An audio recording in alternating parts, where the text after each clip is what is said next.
পালিয়ে যাচ্ছেন। তাদের মধ্যে এক ঋষি, তার শিরে জটা ভার, ঊর্ধ্বশ্বাসে ছুটে চলে রক্ষা না হিয়ার। প্রাণ ভয়ে ঋষি তখন ছুটিতে লাগিল, আর শেয়াকুলি গাছের কাঁটা মাথার জটায় জড়িয়ে গেল। বন গলে গলে ঋষিগণ পালিয়ে যাচ্ছেন। রাম সৈন্যদের রণহুঙ্কার ধনুক টঙ্কারের শব্দ শুনে তাদের মধ্যে একজন ঋষি, তার মস্ত বড় বড় জটা উঠতে উঠতে ওই শেয়াকুল গাছের কাঁটায় আটকে গেল।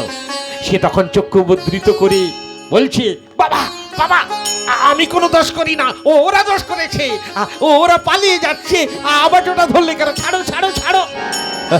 ছাড়বে? ধরেছে শেয়াকুল গাছের বাঁকা বাঁকা কাঁটা, যতই মাথা নাড়ছে ততই ভালো করে জড়িয়ে যাচ্ছে। পরে বলছে, বাবা বাবা বাবা ঠাকুর, তুমি দেখছি আমার জটা ছাড়বে না। জটা গেলে জটা অনেক আসবে, প্রাণ গেলে আবার প্রাণ আসবে না, জটা ছিঁড়ে পালায়। সবাই এইভাবে ছুটাছুটি করছেন মুনি ঋষিগণ। তাদের মধ্যে ত্রিজট ঋষি, ধ্যান সিদ্ধ ঋষি ত্রিজট, অন্যান্য মুনি ঋষিদের এই অবস্থা দেখে বললেন, তিষ্ঠ তিষ্ঠ তিষ্ঠ অনং তিষ্ঠ। আরে যাচ্ছ কোথায়, যাচ্ছ কোথায় ও মুনি ঋষিগণ? আরে তোমরা যাচ্ছ কোথায়? রামচন্দ্রের রণহুঙ্কার ধনুক টঙ্কারের শব্দের ভয়ে পালিয়ে যাচ্ছ? তোমরা লুকিয়ে ওই তপজপ করবে? দাঁড়াও দাঁড়াও দাঁড়াও, ছুটোছুটি করো না। ওই রামচন্দ্রকে তা কি তোমরা জানো না? পূর্ণব্রহ্ম রামচন্দ্র এসেছেন সেই রাম, যার আমরা নাম ভজন সাধন করি।